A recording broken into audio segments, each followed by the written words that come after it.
Terima kasih Pendeta Rudianto yang sudah menyerahkan mimbar kepada saya. Selamat sahabat, Bapak Ibu dan orang muda sekalian, selamat sahabat. Haleluya, boleh berikan lambaian kepada saya supaya saya semangat.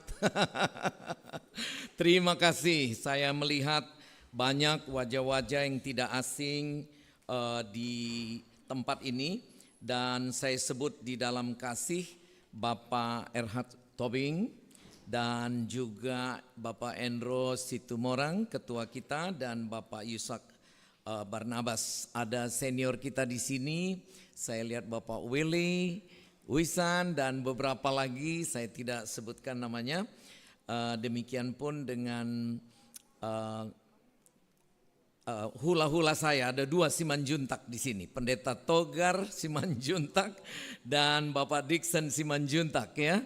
Kalau ada Simanjuntak yang lain, Satabih, karena ini raja kami, walaupun kita di gereja ya. Terima kasih juga kepada luar biasa ya, lagu-lagu yang dibawakan oleh bukan lagu-lagu, Canticle Vocal Group, tapi karena saya lihat panjang dan bervariasi, saya sebut lagu-lagu. Sangat menguatkan hati kita. Lagu itu adalah lagu Papua ya, Jojo Manmo. Apa artinya kira-kira Pendeta Simanjuntak?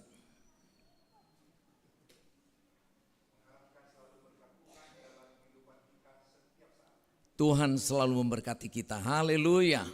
Berikan kepada teman kanan kirimu salaman, katakan Tuhan memberkatimu. Luar biasa.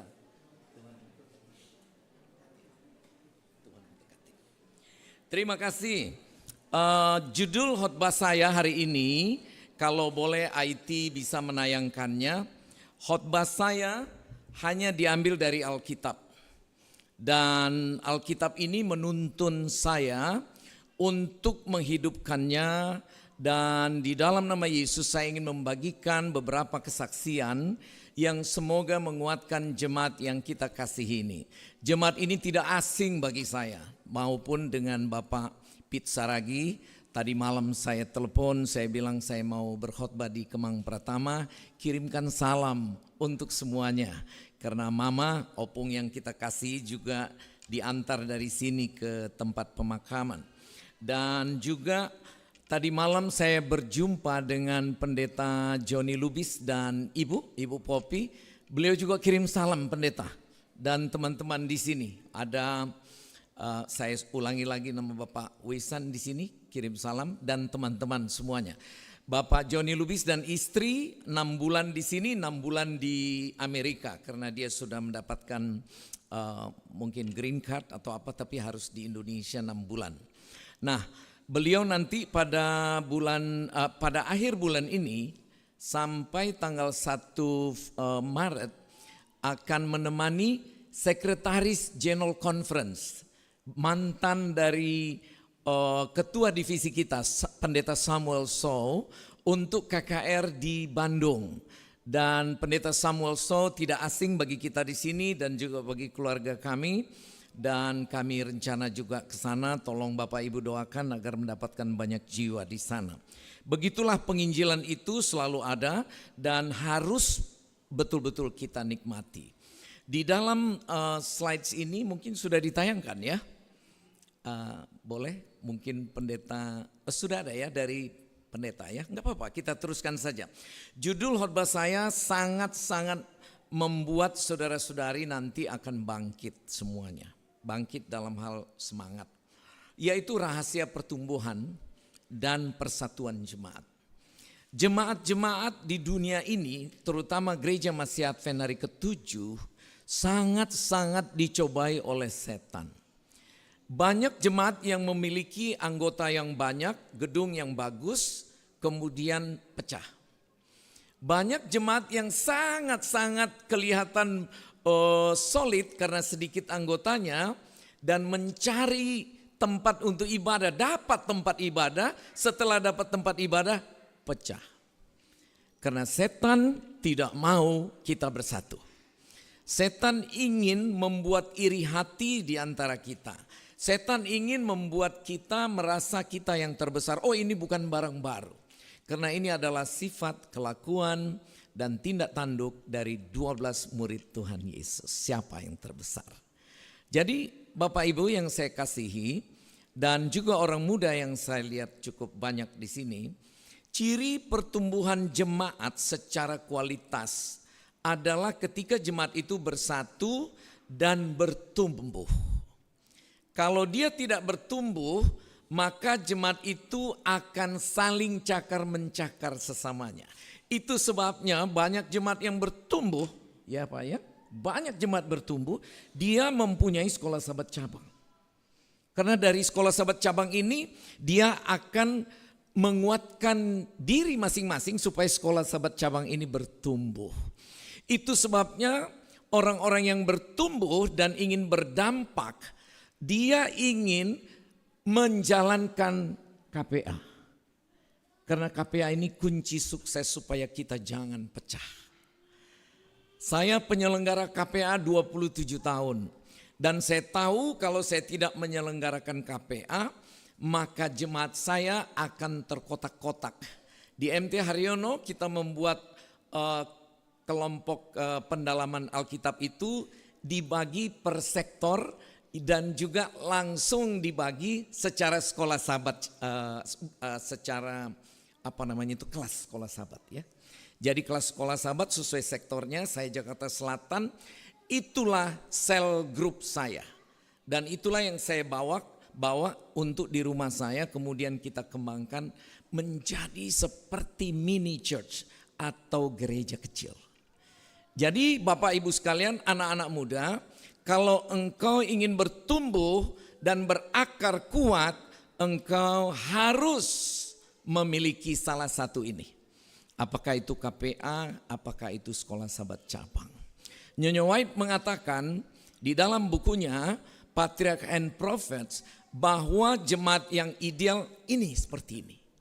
Kita ini mungkin 200 ya Pak ya? Ada 200 ya?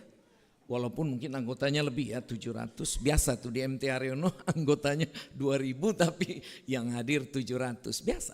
Tetapi inilah jemaat yang ideal. Kalau semakin besar dia, semakin banyak hal-hal yang memicu supaya kita tidak bersatu. Puji Tuhan di MT Haryono kita memiliki jemaat cukup besar yaitu 700 yang hadir seperti ini juga di balkon. Dan kita usahakan persatuan dan kesibukan melalui KPA dan juga sekolah sahabat cabang. Di MT Haryono selama saya berada di sana selama 27 tahun, kami sudah membangun, mengorganisir 5 gereja. Termasuk 1 gereja dari KPA saya, murni dari KPA saya karena anggotanya sudah sangat banyak. Waktu itu sampai 300 non 7 Day Adventist semuanya. Lalu mereka kita bawa tidak muat lagi di MT Haryono dan mendirikan gereja yang sampai sekarang masih ada di sana, namanya Kasih Agape di gedung LMS di kantor Uni. Jadi saudara-saudariku, saya datang ke sini untuk membawakan hal yang tidak baru. Yaitu kalau kita ingin bertumbuh bersatu, kita harus punya dampak. Dampak kita harus positif dan dampak kita harus nyata, yaitu bersama-sama mendirikan atau membangun kelompok. Sel group ini bukan barang baru. Ketika pendeta Hotman Sitompul masih ketua Uni, waktu itu dia mengambil disertasi, sambil dia ketua Uni, dia ambil disertasi, yaitu sel group in Indonesia. Dan salah satu sel group yang dikemukakan adalah sel group atau KPA di tempat saya. Saya puji Tuhan, saya tetap ingin rendah hati, tapi kedatangan saya ingin memberitahukan bahwa kita harus berdampak. Amin saudara. Ini kata kunci bagi anak-anak muda, ini disebut keywords atau apapun di Facebook, yaitu berdampak. Saya ingin berdampak. Mari saudara, salam kawannya. Mari saya ingin berdampak. Kasih tahu kawannya, saya ingin berdampak. Berdampak, mari kita tepuk tangannya. Berdampak artinya kita ingin, inilah yang disebut center of influence. Susah ya apa artinya center of influence. Kadang-kadang dibilang supaya kasih pengaruh. Enggak, kita bukan pengaruh yang kita cari. Kita berdampak aja sama kawan kita. Berdampak aja sama tetangga. Berdampak aja sama suami istri. Berdampak hanya ada dua. Satu positif, satu negatif. Kalau engkau ingin berdampak positif, engkau bersabar. Banyak sabar. Bukan pemarah. Ya, ini sangat penting. Baik, saya ingin lanjutkan di slides kedua dan saya ingin kita sama-sama mempelajari, saya juga terus belajar bahwa jemaat yang gampang runtuh atau jemaat yang tidak berkembang adalah jemaat yang tidak berakar dan dia tidak menetap di satu tempat. Saya ulangi, bahwa jemaat yang tidak runtuh dan dia kuat adalah jemaat yang dia betul-betul mempunyai akar yang kuat. Akar kuat kita itu hanya firman Tuhan. Apabila kita ikuti firman Tuhan, maka kita akan mendapatkan dampak yang hebat. Satu lagi, kalau kita sering kupu-kupu, dari jemaat ini pindah jemaat itu, pindah jemaat sana, lihat pendetanya yang kita cintai, kita ikutin dia pindah kemana. Maka saudara tidak mempunyai akar yang kuat. Karena engkau bertumpu kepada pendetanya atau bertumpu kepada jemaat yang engkau ingin jalani. Saya sejak COVID sampai sekarang, saya keliling dari satu jemaat ke jemaat yang lain. Bukan saya tidak berakar. Tapi saya sudah dalam masa pensiun saya, dalam umur 65 tahun, saya katakan kepada pendeta saya sudah cukup di jemaat ini karena saya banyak sekali pengalaman ingin saya bagi dari gereja ke gereja lain. Jadi sudah cukuplah 25 tahun saya jadi ketua, lama juga ya Pak ya. Jadi kita ingin generasi muda, saya sekarang sudah 71, jadi saya membagikan pengalaman hidup keluarga kami kepada jemaat-jemaat yang lain. Kita bersyukur hari ini saya diberikan kesempatan oleh majelis ketua-ketua jemaat dan pendeta Rudianto untuk membawakan firman ini di dalam nama Yesus. Di dalam slides yang berikutnya, kegagalan kita dalam bertumbuh secara iman Kristen, boleh di slides ini ditambahin. Kegagalan kita karena kita tidak mau menyelenggarakan yaitu dampak yang holistik di tempat kita masing-masing. Kemang Pratama adalah satu tempat yang sangat-sangat ideal. Karena di sini tempat berkembangnya satu komunitas yang luar biasa, yaitu real estate. Ketika kami awal bersama-sama dengan Pak Pit Saragi, dengan saya lupa pendetanya siapa, ini masih tanah. Dan kami datang bersama dengan developernya, seorang Chinese yang sangat berbakti kepada Tuhan walaupun dia bukan Seventh Day Adventist. Dan dia bilang, Pak Pit Saragi, saya mau mendirikan 2 gereja di sini. Saya ingin juga ada gereja Katolik, saya ingin juga ada masjid, luar biasa. Dan saya katakan kepada Pak Pit dengan developer ini, Sir, baru sekali ini ada developer menyerahkan tanah untuk tanah umum untuk menjadi gereja Masih Advent hari ke-7. Luar biasa. Dampak dari Pak Pit Saragi, saya bukan dewakan dia. Waktu itu dampaknya luar biasa. Karena dia dikenal sebagai direktur pajak. Dia bisa apa-apain orang-orang semuanya. Tapi ketika dia kenalan dengan Lipo Group, dia kenalan dengan pemilik dari real estate ini, dia bawa nama Yesus. Dia tidak membawa dirinya, dia bawa Adventnya. Sehingga ketika dia ketemu orang, dia bilang, bolehkah ada gereja di tempat ini? Tuhan menjawab, saudara. Dan waktu itu saya dipakai oleh Tuhan sebagai Daniel kecil yang bisa membagikan semen kepada semua gereja yang meminta kepada saya. Karena saya seorang direktur. Dan gereja ini saya selalu katakan di dalam nama Yesus, biarlah gereja ini menjadi tonggak kepada anak saya Andrew dan Ines. Bahwa kalau kita ada uang, kita berikan kepada Tuhan. Kita ada dampak, ada pengaruh di dalam satu perusahaan Pak ya. Kita harus berdampak. dan kita harus berikan kepada Tuhan. Sampai sekarang kami tidak kekurangan walaupun kita memberikan dampak yang positif. Semoga ini memotivasi Bapak Ibu bahwa hal yang utama di dalam pertumbuhan iman kita adalah secara holistik terpadu. Bapak Ibu, mungkin di sini ada yang pintar menyanyi, ada yang pintar main piano, ada yang pintar mengelola uang, ada yang pintar untuk melawat orang. Pendeta dan majelis akan pakai saudara. Dan jangan pernah saudara bilang tidak kepada pekerjaan Tuhan. Kecuali saudara bilang saya sudah tua, saya tidak mampu apa-apa. Tapi saudara bisa bersaksi bahwa hidupmu sampai usiamu adalah hidup yang dipakai oleh Tuhan dengan berdampak. Amin. Tuhan itu sangat baik. Di dalam slide berikutnya saya ingin menjelaskan bahwa pengaruh lingkungan sangat besar kepada anak-anak muda kita ini, anak-anak kecil yang tadi, apakah mereka senang di lingkungan ini?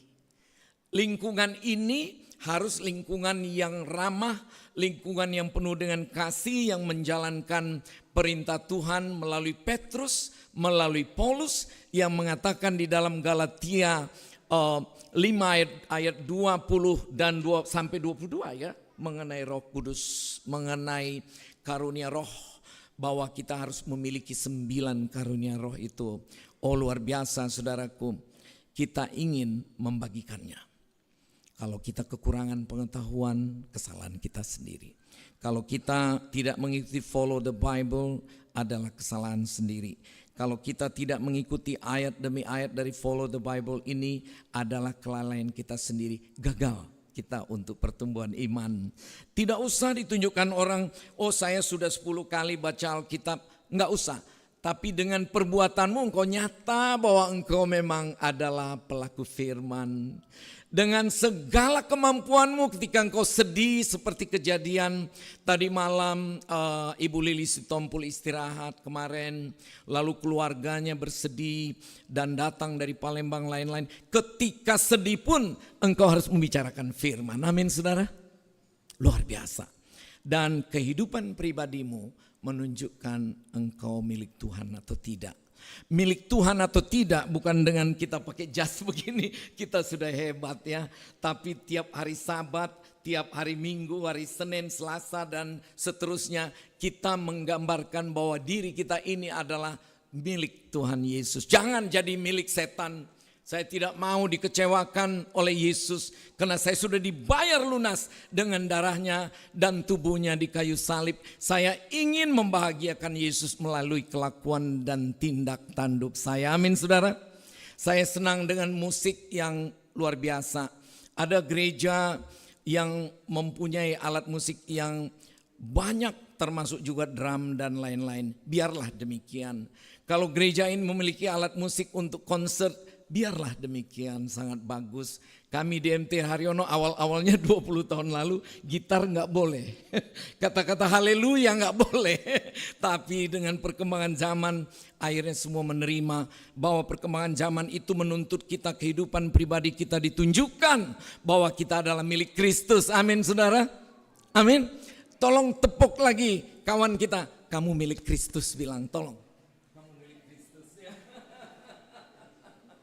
Ya luar biasa. Oke, ada yang belum tepuk kawannya berarti dia tidak milik Kristus. Wah luar biasa, hari ini saya bahagia sekali melihat saudara-saudara sangat antusias. Slides yang berikutnya. Godaan pergaulan anak-anakku, anak muda, anak-anak kecil sangat mempengaruhi. Tekanan di dalam pergaulan. Banyak anak-anak muda dilecehkan. Oh saudara, ada seorang ibu dan bapak datang kepada saya karena saya di dalam masa senior saya sering konseling gratis. Bapak ibu ini datang dan dia menangis karena anak perempuannya umur 12 tahun dibully di gereja. Saya tidak sebut gerejanya. Dibully, anak ini dikurung di satu tempat di sudut gereja itu dan maaf, 3 anak muda yang masih kecil-kecil membuli dia. Di gereja hari Sabat. Dan anak itu bertumbuh dari umur 13 sampai dia mau kuliah.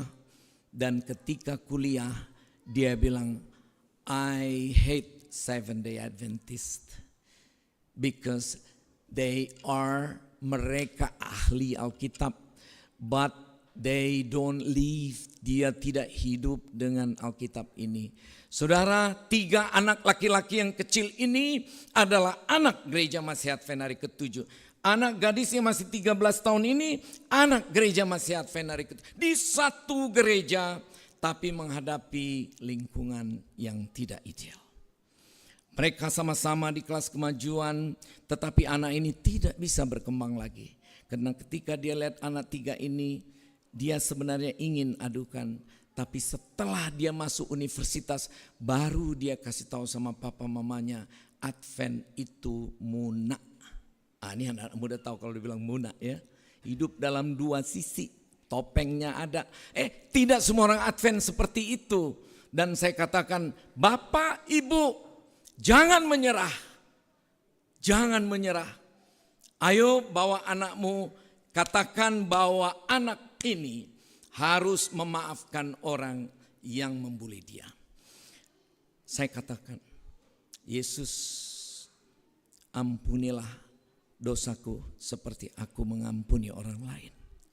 Hanya itu yang membuat saudaraku, Bapak Ibu anak muda, membuat engkau tenang di gereja. Karena di gereja ini iblis sangat ingin supaya engkau keluar dari gereja ini setiap hari Sabat. Iblis tidak ingin engkau turut di sini sampai tutup Sabat.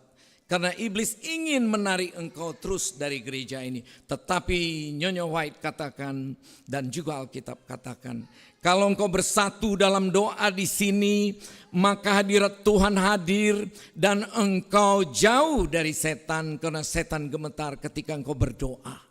Itu sebabnya kita harus menjadi pendoa-pendoa bagi diri kita, bagi orang lain. Saudaraku, tentu ada orang-orang yang pro dan kontra. Ini dunia masih, ini bukan surga. Tidak ada tempat yang ideal di dunia ini. Namun kita harus tetap berani mengatakan, engkau milik Yesus. Aku ingin tetap tarik engkau. Bahwa aku milik Yesus, aku ingin memaafkan engkau. Aduh saudaraku, banyak hal yang membuat kita kadang-kadang kecewa melihat godaan-godaan itu.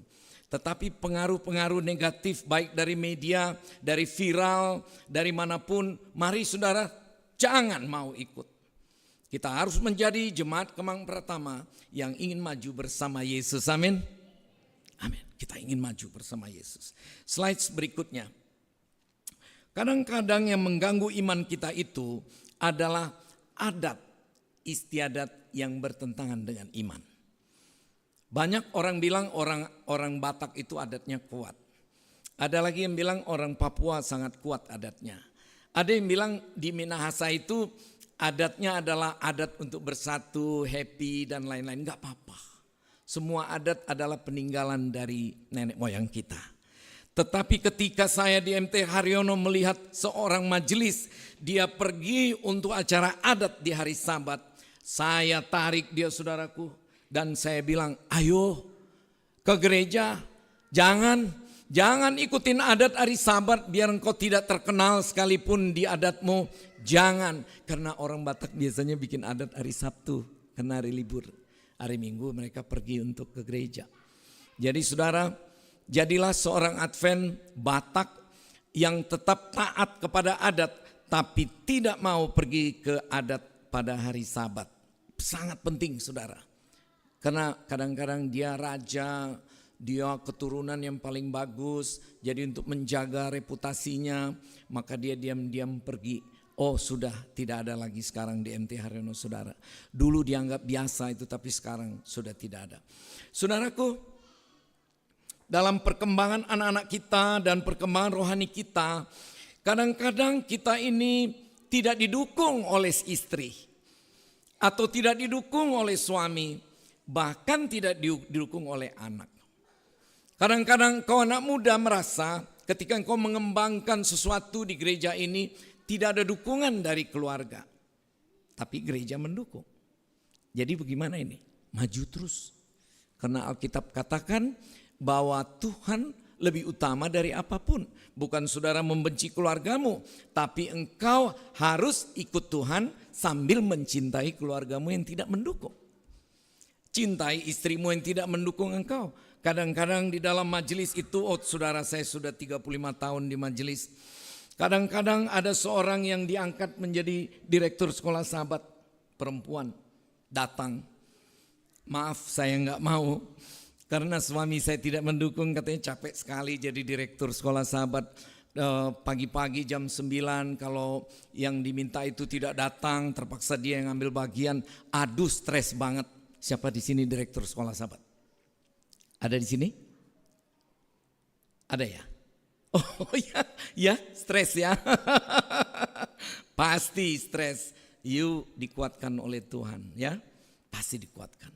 Karena itu jabatan yang diemban. Suami harus mendukung, istri juga harus mendukung. Saudara, bagaimana kalau suaminya tidak mendukung atau istrinya tidak mendukung? Pegang lagi ini. Katakan, Tuhan, aku ingin menurut Engkau lebih dari apapun. Tapi suamiku jaga Tuhan supaya tetap mengasihiku. Amin. Demikian caranya. Saudaraku, mari kita lihat faktor yang membuat engkau gagal dalam pertumbuhan. Di dalam slide berikut ini adalah kejadian yang saya minta bahwa tidak ada keluarga di sini yang seperti ini. Ini adalah tokoh Sang, dia itu seorang anak tunggal laki-laki. Hidupnya penuh dengan kemewahan, anak tunggal, anak konglomerat di Jepang, di Tokyo. Dan apapun yang diminta oleh dia selalu diberikan oleh papa mamanya. Anak ini anak milenial. Jadi anak saya juga milenial, udah jalan 30. Tetapi Toko San ini dia biasa hidup hanya dengan internet. Kerjanya TikTok, YouTube, pokoknya internet, hidup dalam dunia maya. Punya banyak teman di Facebook, sekarang Twitter, X dan lain-lain. Tapi dia tidak berteman dengan orang gerejanya. Oh, dia pergi melihat gereja, Zoom. Gerejanya nggak bikin Zoom sahabat ini, Zoom tempat lain. Hidupnya hanya untuk dirinya sendiri. Saudara, dia mempunyai anjing yang sangat setia kepadanya. Di situ ada fotonya anjing. Dan anjing ini tempat dia juga bersama-sama tidur, makan. Kalau makan dia kasih makan, makanan dia, anjing itu makan, dia makan. Dia happy banget dengan anjingnya. Papanya tidak pernah ada di rumah. Karena papanya kerja terus keluar kota dan lain-lain, anak orang kaya. Ibunya sibuk dengan arisan, ibunya sibuk dengan urusan ibu-ibu. Sehingga si Toko Sang ini hidup sendirian. Saudara, satu saat tanpa dia tahu anjingnya ini meninggal dunia. Usianya tentu sudah agak umur 11 tahun, 11 kali 7 manusia jadi 77 tahun umur anjing ini, meninggal.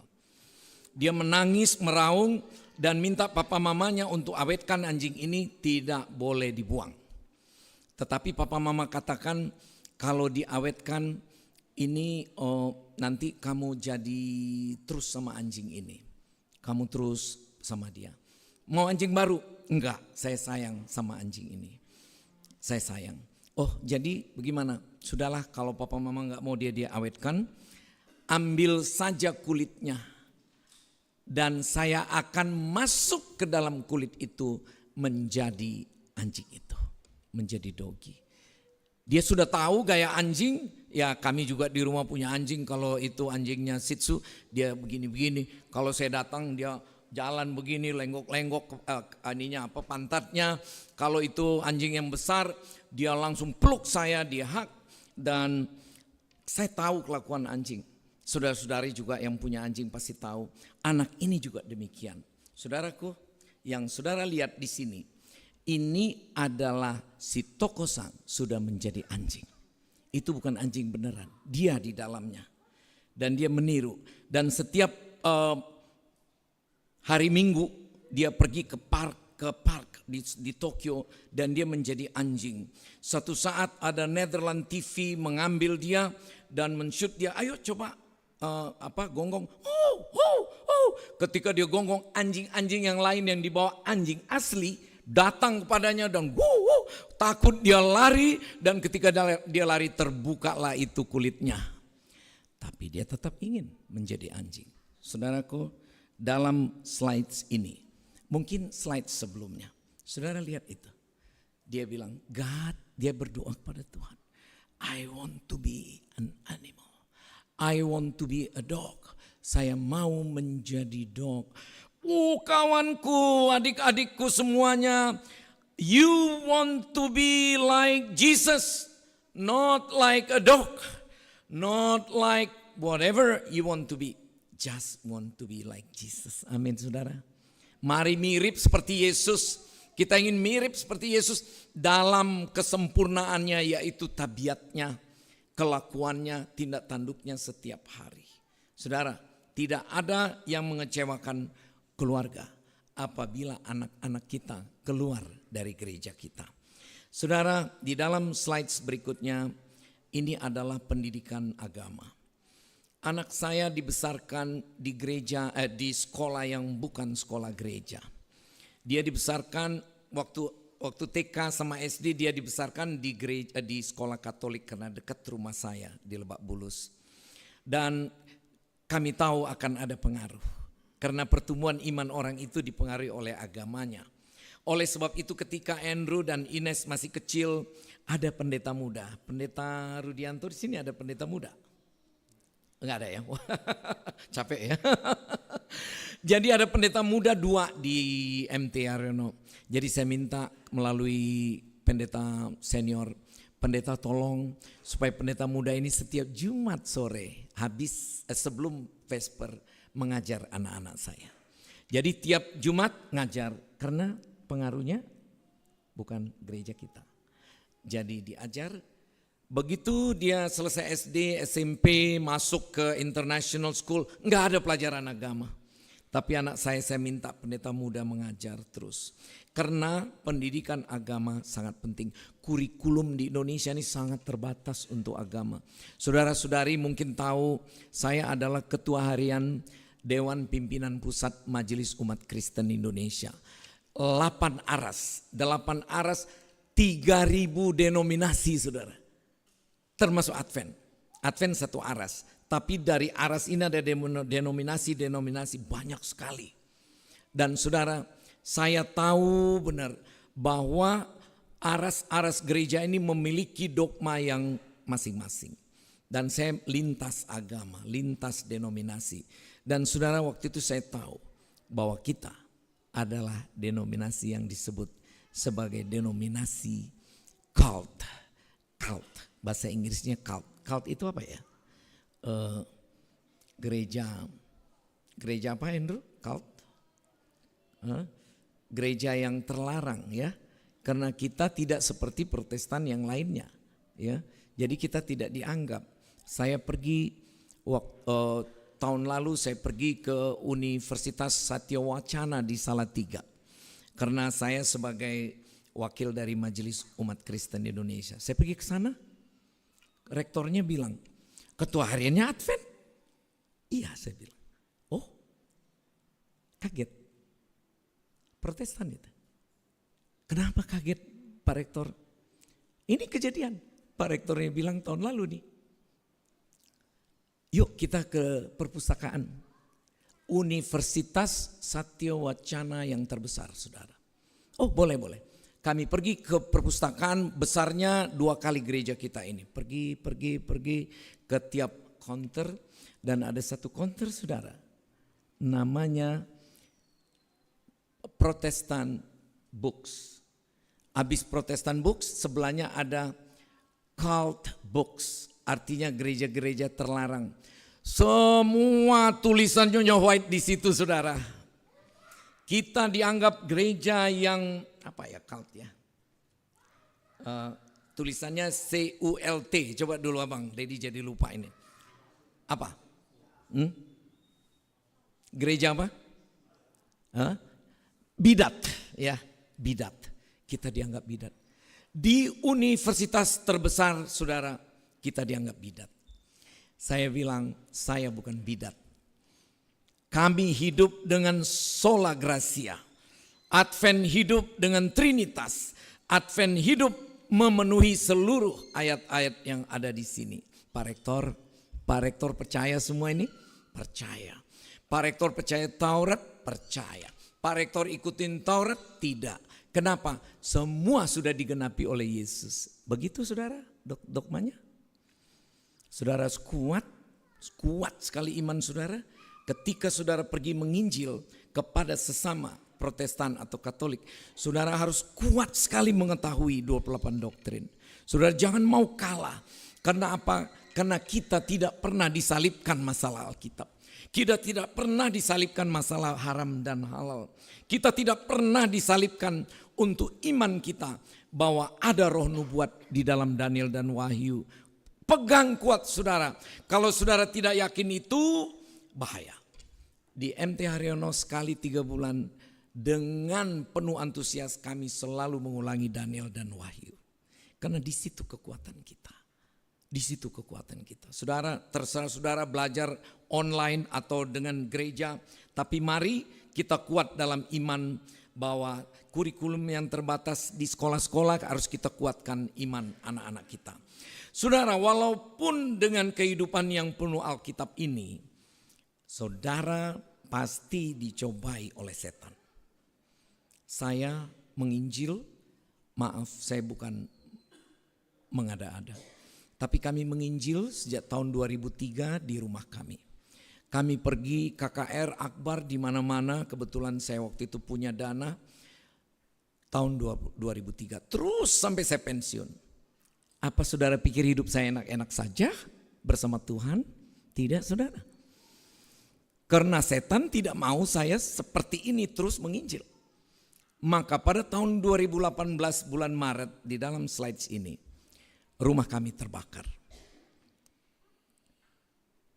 Subuh kami baru pulang dari Filipina Selatan.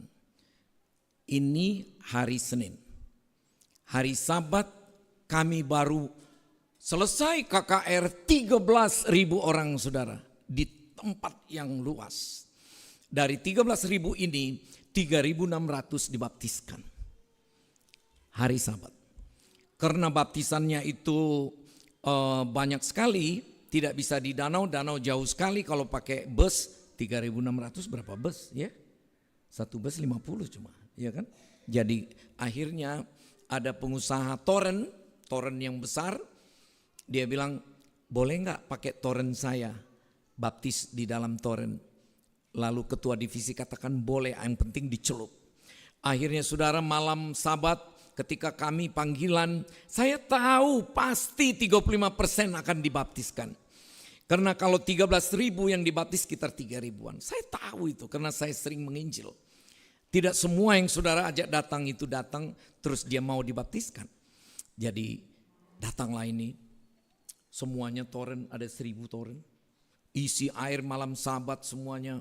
Dan hari Sabat saudara ada 200 pendeta khusus datang ke Filipina Selatan membaptiskan 3.500. Terbesar di Bacolod City namanya. Satu tempat yang banyak saudara tua kita ada. Ini adalah baptisan terbesar dalam KKR saya. Kami sangat bangga. Ngomong-ngomong waktu baptisan itu, saya sangat senang melihat 200 pendeta angkat tangan dan satu pendeta pakai mic. Di dalam nama Allah Bapa dan anaknya Tuhan Yesus Kristus, dalam Roh Kudus saya membaptiskan engkau. Dan dicelupkan dan air brrrr semuanya diisi lagi air itu saudara. Orang yang pelan-pelan keluar dari toren itu. Kalau toren di Filipina itu sama kayak drum kosong gitu. Toren kita kan ada lehernya ya, nggak bisa masuk. Kalau di sana itu kosong gitu. Ada 20 yang nggak bisa dibaptis karena badannya lebih besar dari Bapak Willy Wisan. Ya, jadi nggak bisa dia dibaptis, dimasukkan dalam situ. Jadi mereka khusus dibaptiskan, kita bawa ke danau. Saudaraku, kami senang sekali. Dan hari Senin kami pulang, kebakaran rumah kita. Saudara, kita bertanya kepada Tuhan, ada 2. Pertanyaan pertama, Tuhan di manakah engkau ketika kami sudah menginjil? Kedua, Tuhan, kenapa Engkau biarkan kami? Ya, kenapa Engkau biarkan kami? Tapi waktu itu saudara, saya dan istri kami berlutut dan kami berdoa ketika masih api di luar. Dan kami berdoa, Tuhan, kalau Tuhan relakan setan ambil rumah ini, ambillah, bakar. Asalkan kami berdua jangan Engkau ambil. Sebab kami punya planning untuk penginjilan. Saya biasanya 5 tahun penginjilan saya planning. Tuhan ambil. Istri saya sudah enggak kuat lagi. Saya bilang ambil yang diperlukan, bawa dalam satu tas. Ayo pergi duluan. Biar saya cek rumah saya. Jadi saudaraku, singkat cerita, istri saya sudah pergi duluan dengan adik-adiknya yang tinggal di pavilion kami. Pergi dan saya bawalah itu pemadam kebakaran yang kecil itu ya. Dan saya bawa. Di mana ini api ini? Saya keluar dari kamar saya, ruang tamu saya enggak apa-apa. Saya lihat di sana kolam renang saya enggak apa-apa, tapi kolam renang enggak bisa diapa-apain, enggak ada pompanya untuk memadamkan api. Lalu saya keluar, begitu saya keluar itulah yang terjadi saudara. Semua gedung parkir saya itu isinya, maaf saya bukan menyombongkan diri, waktu itu 13 mobil saudara. Tapi yang parkiran ini ada 3 termasuk mobil pelayanan kami, mobil Jam, Jakarta Adventist Ministry, mungkin beberapa pernah menaikinya untuk dipinjam untuk KKR dan lain-lain. Terbakar saudara. Saya baru cicil mobil 2018 Toyota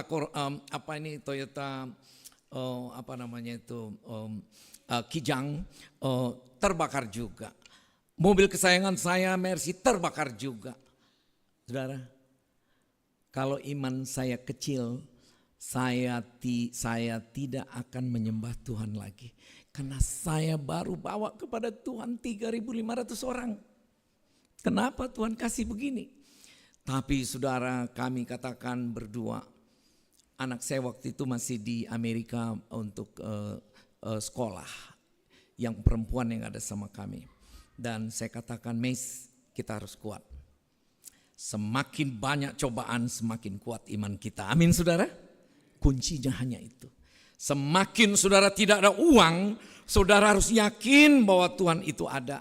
Semakin saudara bertambah sakit, saudara harus yakin Tuhan itu ada. Karena sakitmu akan disembuhkan karena imanmu lebih besar dari penyakitmu. Imanmu lebih besar dari keterpurukan uangmu. Imanmu lebih besar daripada semangatmu yang patah. Dan kalau ada saudara yang mempunyai keluhan terhadap anak-anakmu sekarang ini, katakan kepada Tuhan, Tuhan dengan keadaan sekarang aku imanku akan kuat. Saudara, kita tidak dicobai seperti Nabi Ayub, tapi kita harus kuat menghadapi ini. Oh saudara, 2018 Maret kebakaran dan apinya itu sampai 18 meter. Saya minta kepada Tuhan supaya apinya tidak lari ke ruang utama. Dan benar apinya ke atas. Saya minta supaya apinya tidak menyambar. Tetangga-tetangga saya orang Betawi. Tidak. Orang Betawi semuanya rumahnya tidak terbakar. Oh saudara, ajaib, walaupun kami rugi ya. Tapi Tuhan bekerja dengan ajaibnya. Tuhan memberikan kesempatan kepada setan untuk mencobai umat-umatnya. Terutama umat-umatnya yang setia kepadanya. Ini saudara. Kalau saudara tidak setia, saudara sering ke biliar, panti pijat dan lain-lain, tidak pernah dicoba oleh setan. Tidak pernah. Kalau saudara korupsi, saudara main gila dengan wanita atau perempuan atau yang lain-lain, tidak pernah dicobai oleh setan. Setan mencobai orang yang rajin di sini, orang yang setia di dalam memelihara hari Sabat, orang yang setia membawa keluarganya membaca, follow the Bible. Itu yang dicobai.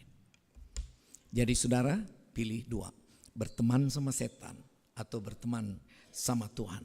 Tinggal itu jamnya betul ya? Betul ya? 12 kurang 1/4.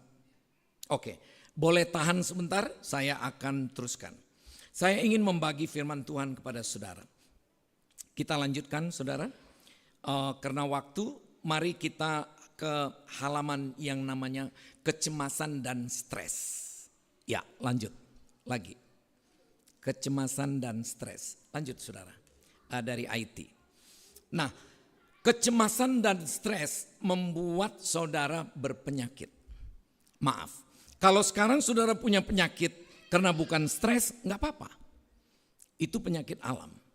Tetapi penyakitmu akan lebih berat lagi kalau engkau cemas dan stres.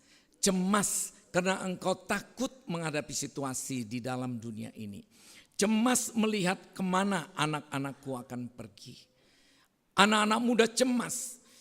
Kemana pendidikan saya, papa saya sudah pensiun. Mama saya tidak ada kerja. Engkau cemas melihat tidak ada deposit di rumah. Saudara, ketika kecemasan itu datang, maka pada saat yang sama Tuhan semakin dekat kepadamu. Dan dia akan berikan urapan kepadamu. Hiduplah dalam cemas, tapi sebentar lagi cemasmu akan kuganti dengan kebahagiaan. Orang-orang yang penuh dengan beban dan kuk, dia akan berkata, aku ambil kuk itu, engkau akan bahagia. Amin saudara. Jangan takut menghadapi cemas. Tetapi kalau cemasmu itu menjadi stres, disitulah penyakitmu makin banyak.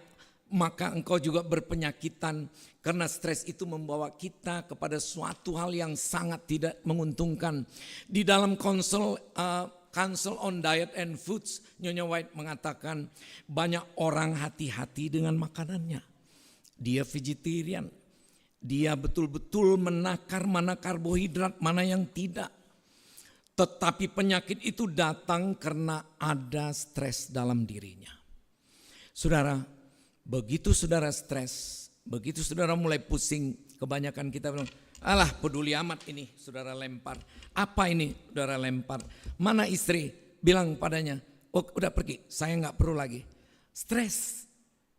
Saudara, kita stres, disitulah penyakit kita datang. Di dalam pekabaran ini saya ingin katakan, saya juga stres saudara. Tidak ada yang tidak stres. Yesus sendiri ketika berdoa sendirian, dia katakan, di mana kamu Petrus? Kok nggak berdoa, kok tidur-tidur aja? Dia lihat lagi di sana Filemon, di mana kamu? Semua tidur, dia stres. Dan dia katakan, Tuhan apakah aku akan kuat menanggung ini sendirian? Saudara, ketika engkau stres, dekatlah sama keluargamu, peluk. Kita stres ya, tapi ada Tuhan. Kalau saudara ingin tunjukkan bahwa ada Tuhan yang saudara ingin lihat, panggil pendeta yang kau kasih, gembalamu, ketuamu, ketua stres, panggil pendetamu. Pendeta stres, panggil direktur kependetaannya. Banyak tempat Tuhan berikan kepada orang-orang yang stres, amin. Pasti bisa menghadapi stres itu. Nah, saudara, pertumbuhan iman kita harus jauh dari stres. Itu sebabnya walaupun kejadian 2018 terjadi, 5 tahun kemudian setiap tahun kami terus menginjil saudara. Pada tahun 2023, boleh slidesnya ditayangkan, kami menginjil lagi ke Minahasa untuk kelima kalinya. Dan tahun 2023 saya sudah pensiun saudara. Saya pensiun 2015, 3 tahun kemudian kebakaran, saya sudah pensiun. Dari mana Yanus uangnya? Saudara, keajaiban terjadi. Nyonya White mengatakan, when you are doing evangelism, the people you evangelize will support you. Ketika engkau terus menginjil, maka orang-orang yang kau injili itu, dia akan mendukung penginjilanmu. Oh saudara, ini saya alami tahun 2023. Saya tidak ada uang untuk pergi ke penginjilan yang besar. Dan tiba-tiba ada 2 anak dan mamanya datang kepada saya. Dia katakan, kami keluarga Wenas dari Manado. Suami kami baru memberikan warisan. Kami ingin melihat Om Yanus balik ke Manado. Karena sudah 20 tahun gak ke sana. Tolong menginjil lagi di sana. Kami gak ada uang, saya bilang sama istri saya. Dia bilang, gak apa-apa Om. Ini Om, saya ini waktu Om pergi ke sana tahun 2005 yang kedua kali, saya dibaptis waktu KKR Om. Saya senang sekali Om. Ayo Om menginjil lagi ke sana, banyak keluarga kami yang belum dibaptis. Mari Om. Saya katakan, dari nggak ada mana duitnya, itu Om dari warisan. Om pergi aja. Oke, saya dan istri pergi, kami menginap di rumahnya. Kami menginjil 1 minggu. Kami pagi, kami berdoa semua untuk orang-orang yang kami injili. dan tiap malam kami berkhotbah dan istri saya menyanyi. Saudara, ada 129 orang dibaptiskan. Ada kata amin? Amin. Ada 129 orang dibaptiskan. Amin. Amin. Saya ingin melihat satu reformasi yang besar di gereja ini ketika pendeta dan gembala, ketua-ketua mengatakan mari kita KKR. Saudara, bawa satu jiwa untuk satu keluarga. Tidak ada yang mustahil. Saya mengatakan ini karena saya alami. Jadi saya berani berbicara, saudara, bahwa kita menginjil pasti ada manfaatnya. Untuk keluarga kita semakin dekat. Oh saudara, saya bilang saya stres tadi kan. Tapi ketika saya berkhotbah, apa saya tunjukin saya stres? Enggak. Jadi saya latih diri saya dengan segala macam yang urusannya urusan ketuhanan supaya stres saya hilang. Jadi saudara, kalau ingin saudara tidak punya stres, mari bantu gembalamu, majelismu untuk tidak stres. Caranya ikuti seluruh program gereja. Next slide. Saudara, tahun 2023 kami menginjil. Tahun 2024 ada yang mengundang kami untuk menginjil di kota apa ini namanya saya lupa. Blut City di Sabah. Saya bilang ada keluarga saya namanya Horace Utapea di Singapura. Dia katakan, Yanus, let's go evangelism in Sabah. Loh, kan sudah kita 20 tahun lalu kami di sana. Yes, keluarga saya dari Australia, dari Amerika ingin membiayai. Dan there is one businessman yang UKKR tahun 2006 dia ingin membiayai. Amin saudara. Amin. Jadi 2 kali saya mengalami apa yang Nyonya White katakan, kalau engkau menginjil orang lain akan membantu penginjilanmu. Dan kami menginjil ke sana dengan dokter naturopati, seorang ahli healing dengan natural, yaitu dokter Jenny Hutahayan Boru Tampu Bolon. Mungkin saudara tahu, dialah teman saya nanti untuk sore ini bersama anak-anak muda untuk membahas mengenai youth problem, saya yang bahas. Dan dia akan membahas healthy lifestyle. Bapak Ibu, walaupun kau tidak mudah datang sore ini, bagus sekali. Kita akan mulai pukul 3.15. Saudara, tahun lalu kami pergi ke sana, suami istri. Dan anak saya khusus ambil liburan untuk pergi menginjil di sana. Dan kami so happy di sana saudara menginjil. Demikian banyak orang. Dan mungkin ada sekitar 2.000 orang.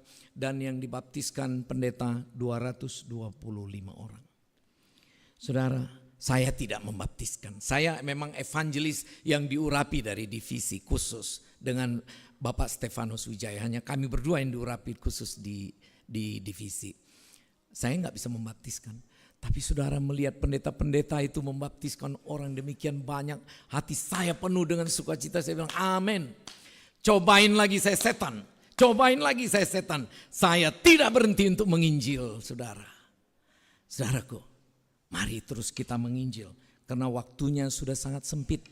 Slides berikutnya, saya dan istri 2 tahun lalu diundang ke LP Cipinang oleh satu komunitas Kristen yang luar biasa. Mungkin saudara juga ke sana. Tapi tahun 2023 ini hal yang ajaib terjadi. Ketika kami menginjil di sana, ada seorang yang tokoh besar. Di sana ada tanda panah, ada orangnya di sebelah saya, dan namanya ada Benny Cokro. Singkatannya Bencok. Saudara bisa Google Benny Cokro, koruptor terbesar di Indonesia, saudara. 12 triliun uang, bisa dihitung 12 triliun? 12 triliun yayasan Asabri, yayasan militer, diambil uangnya. 2 triliun. Uang dari Mayapada Group diambil. Saya sudah minta izin dia untuk khotbahkan ini. Karena dia datang kepada kami dan minta tolong didoakan, kasih pengurapan. Ya karena ini umum ya, jadi saya pakai baju-baju mereka, terus saya ketumpangan tangan. Dan dia katakan, tolong Bapak, saya ingin bertobat. Ya, you bertobat sendiri. Bapak doakan saya, you berdoa sendiri. Saya tumpahkan tangan dia berdoa, saudara. Dan kita doakan satu saat dia bisa menjadi seorang anggota Masehat Venari ke-7. Amin, saudara. Orang besar. Uangnya kita gak tahu di mana. Tapi saya pikir 10 keturunan juga gak habis kalau 2 triliun. 12 triliunnya. Betul itu Bapak Tambunan ya. Bapak Tambunan sudah pensiun, uangnya ada 2 triliun gak? Ini luar biasa orang ini. Tapi saya dikuatkan iman saya, Tuhan ajaib. Seorang koruptor sekarang menyerahkan diri. Itu kuncinya saudara. Jadi makin kuatlah kita menginjil agar kita tetap maju. Oleh sebab itu dalam slides berikutnya, kami tidak ingin menjadi kaya. Engkau tidak ingin menjadi kaya. Tinggalkan niat itu, kata Amsal Sulaiman. Tinggalkan. Kalau engkau mengamati, kekayaanmu akan lenyap. Engkau tidak bisa seperti sayap Raja Wali. Tapi yang utama saudara, engkau diangkat oleh Tuhan di bawah kepak sayapnya itu dan pergi untuk menginjil. Saudara-saudariku, saya sangat senang hari ini. Sebelum saya tutup dengan satu ilustrasi lagi. Saya ingin saudara dikuatkan oleh anak saya. Anak saya akan menyanyikan dalam bahasa Inggris, tapi dia akan beritahukan apa yang dia akan nyanyikan. Semoga Andrew anak saya ini menjadi kekuatan bagi saudara. Bahwa ada Tuhan Yesus yang akan membantumu. Tuhan memberkati saudara. Jangan pulang, saya akan berikan satu ilustrasi lagi sebelum kita selesaikan khotbah ini. Silakan Andrew.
A sinner like me, Lord, to rescue a sinner like me.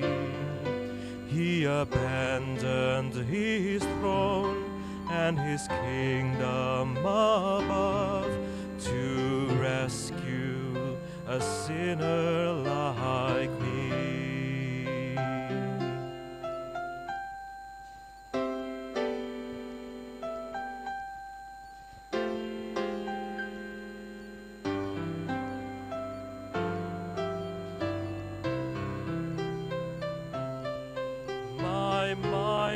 So limited, I cannot see the reason he died and arose just for me. So unworthy was I, yet he gave willingly to rescue a sinner like me. To rescue a sinner like me, Lord, to rescue a sinner like me. He abandoned his throne and his kingdom above to rescue a sinner like me. To rescue a sinner as worthless as I, and give me a reason to sing. It's so hard to believe, but it happened to me. Hallelujah to Jesus, my King. He's my King. He is my King. To rescue a sinner like me, oh Lord. To rescue a sinner like me. He abandoned his throne and his kingdom above to rescue a sinner like me. He abandoned his throne and his kingdom above to rescue a sinner like me, a sinner like me, a sinner like me. Saudaraku, kita ini orang berdosa. Lagu itu mengatakan, jangan pernah engkau bangga bahwa engkau paling suci di dunia ini. Tidak ada. Kita semua berdosa. Sampai usia kita yang terakhir pun kita berdosa. Tapi derajat dosanya itu semakin hari semakin sedikit. Mungkin sekarang dosa saudara itu adalah kadang-kadang berbohong. Atau kadang-kadang berpikir yang negatif. Ya gak apa-apa. Tapi banyak di antara kita adalah dosanya sangat banyak. Tapi lagu tadi mengatakan, Dia datang menyelamatkan engkau. To rescue sinner like me. Tidak ada saudara yang bisa kuat seperti Yesus. Saya senang dengan lambang gereja ini. Ketika saya khotbah sekarang ini, walaupun itu hanya ilustrasi, tapi seolah-olah cahaya daripada lukisan Yesus Kristus di sana sedang mengatakan, terus Yanus, berikan kekuatan kepada jemaat ini, bahwa dalam kesusahan, dalam kegentingan hidup, dalam penderitaan hidup, ada mungkin yang anaknya atau cucunya menghadapi masalah narkoba, ada yang menghadapi masalah di kriminalitas. Tuhan akan membantumu, karena Dia akan memegang engkau dan taruh di dalam sayapnya, dan Dia akan bawa engkau terbang tinggi seperti Raja Wali. Amin saudara. Semangatlah dalam hidup ini, karena hidup kita ini hanya sementara. Oleh sebab itu mari kita berbuat berdampak kepada orang lain. Tambahkan imanmu saudara, tumbuhkan imanmu. Saudara, lihat slide berikut ini. Kadang kita dikecewakan karena seorang pimpinan yang kita rasa hebat, entah itu ketua jemaat, entah itu pimpinan organisasi ataupun siapapun, ternyata dia mengalami krisis kepercayaan. Ada yang kita ini kecewa melihat orang lain. Kenapa ya gereja ini begini? Ada malah skandal keagamaan, entah itu korupsi, entah itu seks dan lain-lain saudara. Tapi ingatlah saudara, bahwa pertumbuhan iman kita terjadi adalah karena kita sering lupa kepada Tuhan sehingga kita berbuat dosa. Oleh sebab itu hari Sabat ini, mari kita tinggalkan dosa kita. Di dalam slide berikut ini saudara, dikatakan satu hal lagi yang merusak, nanti sore kita akan dengarkan. Sekularisme, di mana terjadi antara Sabat dengan Minggu biasa, antara Jumat dengan Sabat biasa. Tidak ada yang kita tidak lakukan yang baik. Oh saudara, sekularisme menjalar kemana-mana, nanti sore kita akan belajar. Di dalam slide berikutnya saudara, lanjut lagi saudaraku, lanjut lagi. Nah, di dalam slides ini, saya ingin membawa pikiran kita kepada kehidupan kita sekarang ini. Apa yang saya sebut kepada saudara tadi adalah buah roh. Buah roh. Bapak Simanjuntak Ada di sana ya, Bapak Simanjuntak. Bapak, buah roh atau buah-buah roh? Buah roh ya. Jadi bukan apel, bukan jeruk, bukan apa ya, tapi buah roh. Cuma satu saudara. Kalau saudara buah itu seperti buah jeruk dan saudara buka ruasnya, itulah ruasmu yang mengatakan engkau penuh kasih, engkau damai sejahtera, engkau tidak akan kecewa, engkau penuh dengan perbuatan baik, engkau murah hati. 9 buah itu saudara. Satu saja buahnya Pak Hendra, satu saja buahmu membusukkan yang lain. Pasti. Oleh sebab itu hari ini saya tantang saudara, bacalah baik-baik di dalam slides berikutnya, bahwa buah roh kita itu adalah kasih. Mari saudara, kita pegang dada kita. Saya minta maaf, peganglah dadamu sebelah kiri. Dan katakan, Tuhan, ikutin saya saudara. Tuhan, aku ingin memiliki kasih. Tuhan, aku ingin memiliki sukacita. Sobat saudara, tolong lihat kanan kiri anak-anak. Suami istri lihat kanan kiri. Aku ingin memiliki sukacita. Bilang, ayo janji, janji, janji. Mulai sabat ini engkau tidak boleh lagi murhing ya.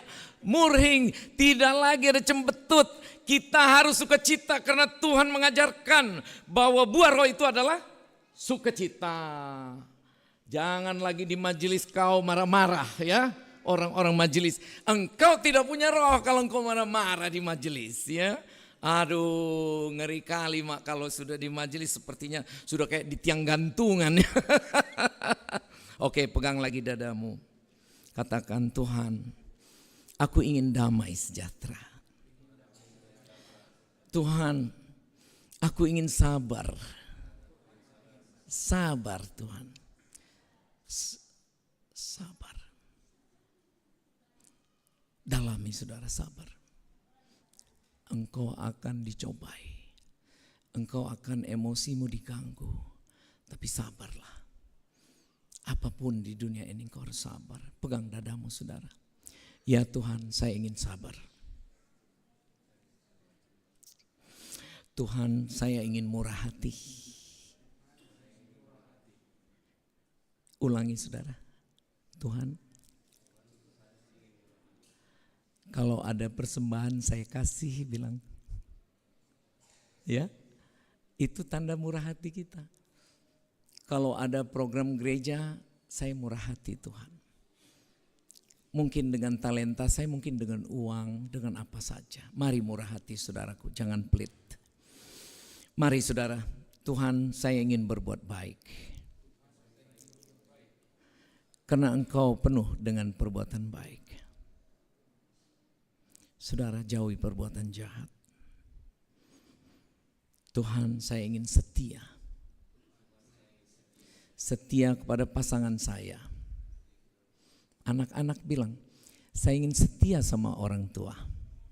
Anak-anak, saya ingin setia kepada orang tua. Luar biasa. Tuhan, saya ingin lemah lembut. Saya ingin lemah lembut Tuhan. Kalau orang Batak bilangnya, aku mukaku ini rahang tapi hatiku lemah lembut. Tapi bilang lemah lembutnya pun kasar sekali ya. Ayo saudara, haluslah bilang, Tuhan saya ingin lemah lembut. Mulai sekarang orang Batak jangan keras-keras lagi ya. Oke. Saya kalau saya udah ngomong di rumah, anak saya bilang, ini Dedi nggak usah pakai speaker katanya. Karena saya keras juga suaranya, maklum di Simaningkir di sana di Tarutung itu kalau saya di kampung itu dari satu bukit ke bukit lain saya teriak, oh ya Mangisianu gitu ya teriak, jadi kita suara kita besar. Mari saudara, boleh suaramu besar tapi engkau lemah lembut ya, betul? Ayo lihat kiri kanan, aku ingin lemah lembut, bilang.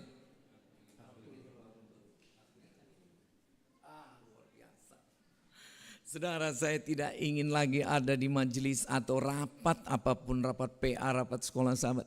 Jangan saudara marah-marah. Lemah lembut aja. Menegur orang pun dengan lemah lembut. Dia bilang, aku tahu engkau sudah 3 bulan gak ke gereja. Jangan marah-marah saudara kalau orang gak ke gereja. Datangi dia dan berikan senyummu, sukacita. Amin. Mari kita pegang dada kita lagi. Oh Tuhan, aku ingin menguasai diri. Aku tidak iri kepada orang. Menguasai diri itu kita gak usah iri. Lihat orang lebih maju, jangan iri. Aku tidak ingin sombong Tuhan. Sebut saudara. Sebab apa yang kita ucapkan, itulah doa kita. Apa itu kita ucapkan? Saudara, jangan ada satu pun yang busuk ya. Satu ruas, jangan ada yang busuk. Oke? Bilang kanan kiri, jangan ada yang busuk ya. Ayo.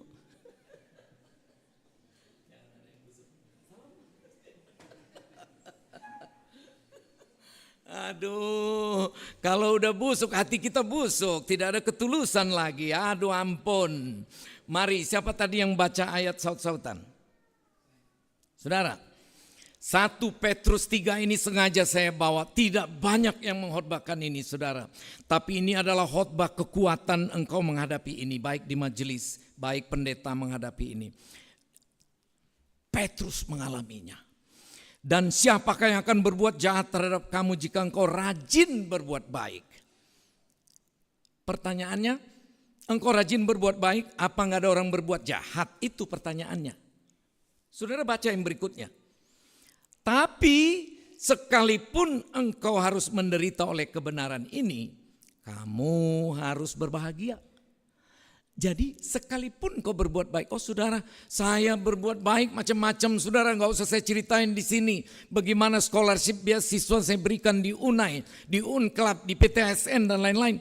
Orang masih tetap anggap saya jahat, dirasa kurang. Baru segitu udah diomong-omongin. Saudara, selalu ada. Tapi Petrus mengatakan, sebenarnya Paulus ini yang mengatakan, walaupun engkau harus menderita akan kebenaran, engkau harus bahagia. Sebab itu janganlah takut. Mereka yang membuat engkau takut, jangan gentar, jangan cemas, jangan stres. Ini ayat saudara tolong diingat baik-baik. Karena engkau, mari kita lihat 3 ayat 15b. Mari kita kuat-kuat baca. Tetapi haruslah dengan lemah lembut dan hormat. Sekalipun banyak yang mengajak engkau menderita, sekalipun banyak yang memfitnah engkau, tetaplah lemah lembut dan hormat. Saudara, saya senang di MT Haryono. Saya tahu mungkin di sini gitu juga.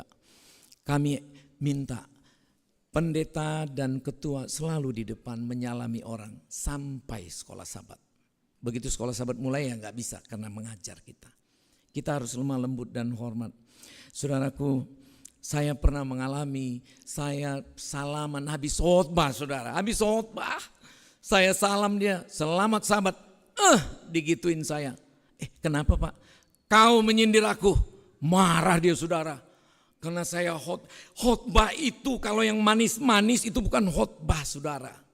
Khotbah itu harus menyentuh hati seseorang.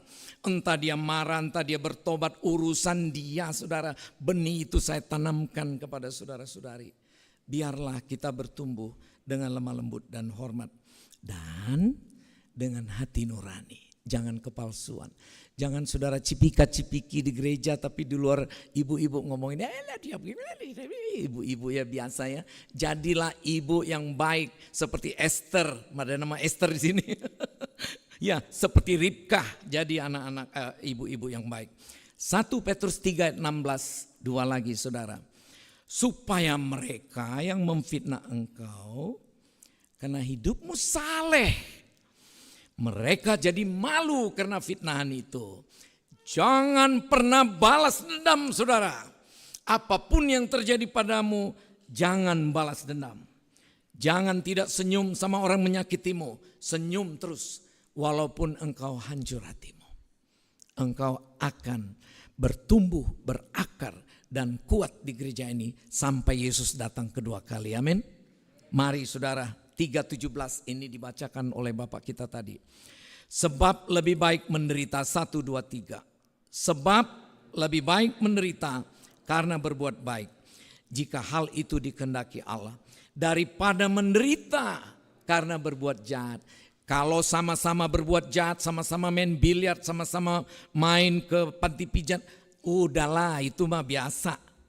Tapi yang paling hebat ketika engkau difitnah orang, engkau tidak pernah berbuat jahat kepadanya. Itulah yang luar biasa.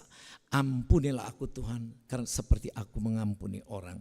Saudaraku, yang ajaib lagi adalah ayat yang dibacakan, mungkin ayat inti. Siapa yang baca ayat inti? Hah? Oh, dua-dua yang, woi, diborong semua ya. Oke, next slides ini, next slides. Saudara, saya kasih gambar saya, KKR.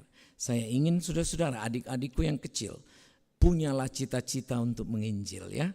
Buka KPA, bilang sama orang tuamu, mari kita menginjil. Mari kita baca sama-sama, ini ayat luar biasa saudara. 1 Korintus 9 ayat 16, itu salah ketik. Ayat 16, 15 dulu. Kita baca, sungguh kemegahanku tidak dapat ditiadakan siapapun juga. Jadi kemegahan dari Tuhan Yesus itu jangan ada yang menghalangimu. Apabila engkau ingin menikah, menikahlah dengan orang yang satu agama denganmu. Apabila engkau berbuat baik, berbuat baiklah dengan semua orang, bukan kepada satu agama saja. Ayat 16, mari baca saudara sama-sama, 1, 2, 3. Karena jika aku memberitakan Injil, aku tidak mempunyai alasan untuk memegahkan diri. Sebab itu adalah keharusan bagiku. Saudara, mulai sekarang bagi saudara yang bilang kepada pendeta, oh pendeta saya nggak ada waktu. Saudara harus berubah. Karena ayat ini mengatakan itu keharusan bagimu. Kalau engkau mengaku umat Tuhan, itu keharusan. Harus dikerjakan. Majelis katakan sudah lewat ya pemilihan. Pilih, saudara harus ikut. Ini pilihan majelis, pilihan panitia pemilih. Saudara, jangan tolak saudara. Apapun itu kalau engkau tolak, maaf ngomong nih cilaka. Ini Paulus yang bilang cilaka. Jadi hari ini adalah hari pertobatan kita, hari yang bahagia. Kita mengaku bahwa Tuhan punya firman. Firman ini tidak pernah lepas sampai Yesus datang kedua kali. Dan firman yang sama akan diberitakan oleh Tuhan kepada planet-planet lain. Bahwa firman ini hidup, dia seperti satu tombak yang tajam. Dia dapat membunuh engkau, yaitu membunuh hidup lamamu. Dan hidup barumu muncul mulai sekarang sampai Yesus datang kedua kali. Amin. Untuk kekuatan, slides terakhir. Kekuatan. Mari saudara, pegang teman sebelah kananmu, sebelah kirimu. Mari pegangan tangan kita. Ya, mari kawan, sini. Sini. Ya. Pegang, mari. Bapak sendirian tolong ke sana. Ke anak-anak. Ke anak-anak. Ayo ke anak-anak, pegang tangan. Oke, sudah? Lai, 9 juta. Ayo berdiri semua, berdiri. Aduh, masa kita nggak berdiri nih. Ayo rapatkan barisan, satu baris demi satu baris. Pegang tangannya. Saudara, saya bukan seperti Pantekosta, tidak. Saya ingin hidup ya. Kita pegangan tangan. Artinya saya memberi energi kepada Bapak, siapa namanya? Pak Sarif. Ketua memberi energi kepada saya ya. You beri energi. Saling memberi energi ya. Mari pegang tangannya. Anak-anak ikut pegang tangan ya. Oke. Mari kita bilang. Tetapi saya ini. Jangan bilang kamu. Tetapi saya ini. Kuatkanlah hati saya. Stop. Jadi saya bilang kau kuatkan hati saya kuatkan hatimu ya. Ya.